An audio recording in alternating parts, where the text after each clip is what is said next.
اعوذ باللہ من الشیطان الرجیم بسم اللہ الرحمن الرحیم حرمت علیکم امہاتکم وبناتکم واخواتکم وعماتکم وخالاتکم وبنات الأخ وبنات الأخت وأمهاتكم اللاتي أرضعنكم وأخواتكم من الرضاعة وأمهات نسائكم وربائبكم اللاتي في حجوركم من نسائكم اللاتي دخلتم بهن فإن لم تكونوا دخلتم بهن فلا جناح عليكم وحلائل أبنائكم الذين من أصلابكم وأن تجمعوا بين الأختين إلا ما قد سلف إن الله كان غفورا رحيما صدق اللہ العظیم۔ سورۃ النساء کی یہ آیت ہے جن آیات کے اندر اللہ تعالیٰ نے واضح طور پر ارشاد فرمایا ہے کہ وہ کون سی عورتیں ہیں جن سے نکاح جائز نہیں، جن سے بندہ نکاح نہیں کر سکتا۔ ان میں یہاں تفصیل کے ساتھ اللہ تعالیٰ نے ساری عورتوں کا ذکر کیے ہے، جس میں سب سے پہلے اللہ تعالیٰ نے ارشاد فرمایا کہ تمہارے اوپر حرام کر دی گئی ہیں تمہاری مائیں، ماں سے نکاح نہیں کیا جا سکتا، وبناتکم اور تمہاری بیٹیاں، واخواتکم اور تمہاری بہنیں، بہنوں سے کوئی نکاح نہیں کر سکتا، بیٹیوں سے کوئی نکاح نہیں کر سکتا، وعماتکم اور تمہاری پھوپھیاں جو ہیں، پھوپھی کہتے ہیں کہ والد کی جو بہن ہے اس کو پھوپھی کہا جاتا ہے، اس سے نکاح جائز نہیں ہے، اور تمہاری خالائیں و خالاتکم، خالائیں کہتی ہیں ماں کی جو بہن ہوتی ہے اس سے نکاح نہیں ہو سکتا، وبنات الاخ اور بھائی کی جو بیٹیاں ہیں اس سے نکاح نہیں ہو سکتا، وبنات الاخت اور بہن کی جو بیٹیاں ہیں اس سے نکاح نہیں ہو سکتا۔ دوسرے الفاظ میں یوں کہہ لو کہ بھتیجیوں سے نکاح نہیں ہو سکتا، بھانجیوں کے ساتھ نکاح نہیں ہو سکتا، وَأُمَّهَاتُكُمُ اللَّاتِي أَرْضَعْنَكُمْ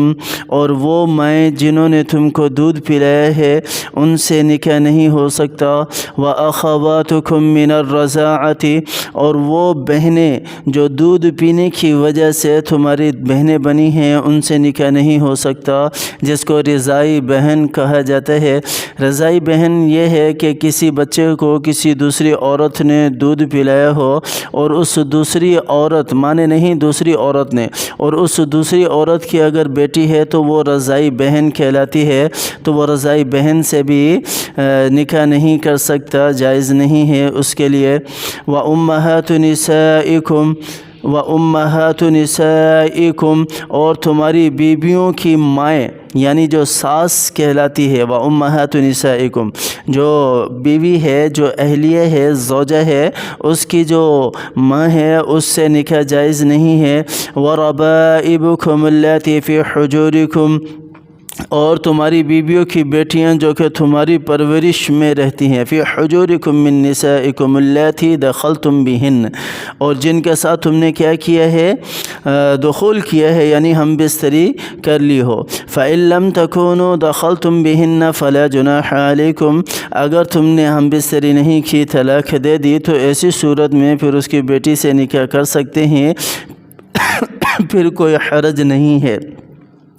وَحَلَائِلُ أَبْنَائِكُمُ الَّذِينَ مِنْ أَصْلَابِكُمْ اور ان بیٹیوں کی بیویاں جو کہ تمہاری نسل سے ہوں، وَأَن تَجْمَعُوا بَيْنَ الْأُخْتَيْنِ إِلَّا مَا قَدْ سَلَفَ اور دو بہنوں کو بھی ایک ساتھ نکاح کے اندر جمع نہیں کیا جا سکتا۔ ایسا نہیں ہے کہ دو بہنوں کو آپ ایک ساتھ رکھیں، اسلام سے پہلے لوگ اس طرح کیا کرتے تھے، اور اسلام سے پہلے یہ رائج بھی تھا، تین بہنوں، چار بہنوں، دو بہنوں کو جو ہے وہ ایک ہی آدمی اپنے پاس سے رکھا کرتا تھا۔ جب سے اسلام آیا تو اسلام نے منع کر دیا، اسلام نے حد بندی عائد کر دی کہ دو بہنوں کو جو ہے وہ اپنے نکاح میں نہیں رکھ سکتا، صرف ایک بہن کو رکھے گا۔ ہاں اگر اس کا انتقال ہو جاتا ہے یا اس کو طلاق ہو جاتی ہے یا کسی بھی وجہ سے علیحدگی اختیار ہو جاتی ہے تو ایسی صورت میں پھر اس کی دوسری بہن سے پھر وہ نکاح کر سکتا ہے، لیکن ایک ہی وقت میں دو بہنوں کو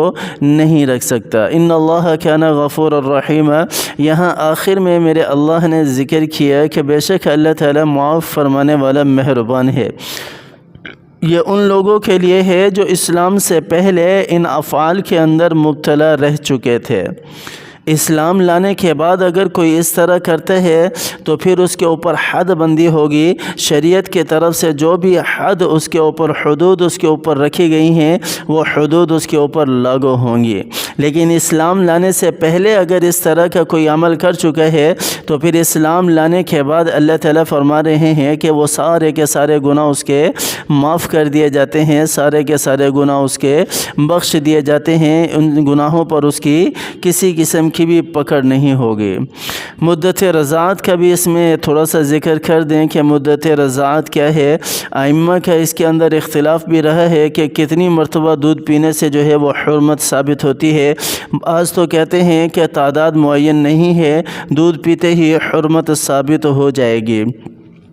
امام مالک رحمہ اللہ یہی فرماتے ہیں، اور ابن عمر اور اسی طرح سعید اور اسی طرح عروہ ابن زبیر اور زہری رضی اللہ رحمہم اللہ کا قول بھی یہی ہے۔ دلیل یہ ہے کہ رضاعت یہاں عام ہے، کوئی خاص نہیں ہے کہ ایک گھونٹ پیے یا دو گھونٹ پیے یا ایک دن یا دو دن۔ یہاں رضاعت کیا ہے؟ عام ہے، جیسے ہی دودھ پیے گا رضاعت ثابت ہو جائے گی۔ بعض کہتے ہیں کہ 3 مرتبہ جب پیے تو پھر حرمت ثابت ہوگی، جیسے کہ صحیح مسلم میں حضور صلی اللہ علیہ وسلم نے فرمایا کہ 1 مرتبہ کا چوسنا یا 2 مرتبہ کا پی لینا حرام نہیں کرتا۔ یہ حدیث مختلف الفاظ سے روایت ہے۔ امام احمد، اسحاق ابن راہویہ، ابو عبیدہ، ابو ثور بھی یہی فرماتے ہیں۔ حضرت علی، حضرت عائشہ اور حضرت ام الفضل، حضرت ابن زبیر، سلیمان ابن یسار، سعید ابن جبیر سے بھی یہی مروی ہے۔ بعض کہتے ہیں کہ 5 مرتبہ کے دودھ پینے سے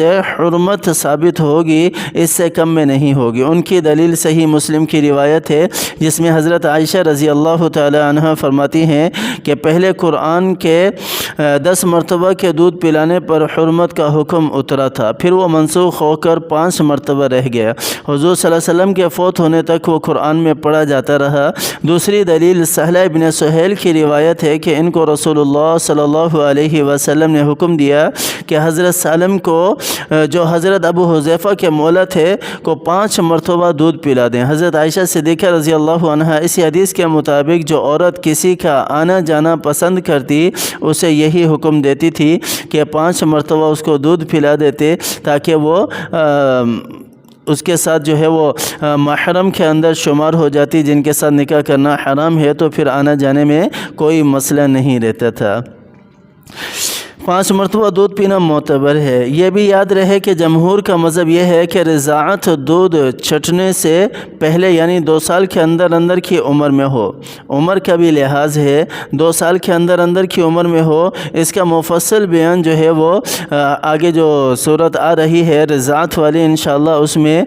بیان کر دیں گے۔ اور پھر جو بڑی عمر میں اگر دودھ پی لے تو آیا اس کے ساتھ بھی یہ ہوگا یا نہیں ہوگا، تو بڑی عمر کے دودھ پینے والے کے ساتھ جو ہے وہ رضاعت کا مسئلہ جو ہے وہ لاگو نہیں ہوتا، واللہ اعلم بالصواب۔ تو یہاں رضاعت، مدت رضاعت اور کتنے گھونٹ پینے ہیں اور کتنے گھونٹ پینے کے بعد جو ہے وہ رضاعت ہوگی، تو بعض تو کہتے ہیں کہ مطلقاً پی لینے سے رضاعت ثابت ہو جائے گی، کوئی حد بندی نہیں ہے، اور بعض کہتے ہیں کہ نہیں 5 گھونٹ تک اگر کوئی پی لے تو پھر رضاعت ثابت ہوگی، کیونکہ قرآن کا حکم پہلے 10 کا تھا، پھر وہ منسوخ ہو کر 5 گھونٹ پر رہ گیا، اور حضرت عائشہ فرماتی ہیں کہ آخری وقت تک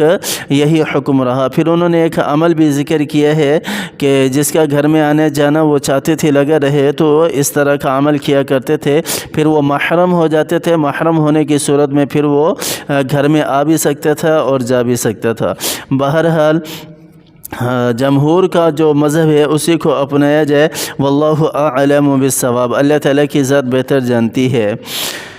آگے آیت ہے والمحصنات من النساء الا ما ملكت ايمانكم كتاب الله عليكم واحل لكم ما وراء ذلكم ان تبتغوا باموالكم محسنين غير مسافحين فما استمتعتم به منهن فآتوهن اجورهن فريضة ولا جناح عليكم فيما تراضيتم به من بعد الفريضة ان الله كان عليما حكيما۔ یہاں بھی کچھ عورتوں کا ذکر کیا گیا ہے جن کے ساتھ نکاح کرنا جو ہے وہ حرام ہے۔ بہرحال یہاں مفصل ہے، اس کے انشاءاللہ اگلے درس کے اندر اس کی جو ہے وہ تفصیل بیان کر دیں گے۔ آج جو وہی ہے، پیچھے جو حرمت والی آیت گزری ہے اسی پر اکتفا کرتے ہیں۔ اللہ تعالیٰ کی ذات مجھے بھی اور آپ کو بھی سمجھ عطا فرمائے۔ اللہ تعالیٰ ہمیں قرآن پر عمل کرنے کی توفیق عطا فرمائے، قرآن کو سمجھنے کی توفیق عطا فرمائے، قرآن کو سینے سے لگانے کی توفیق عطا فرمائے۔ آمین ثم آمین۔ وآخر دعوانا ان الحمد للہ رب العالمین۔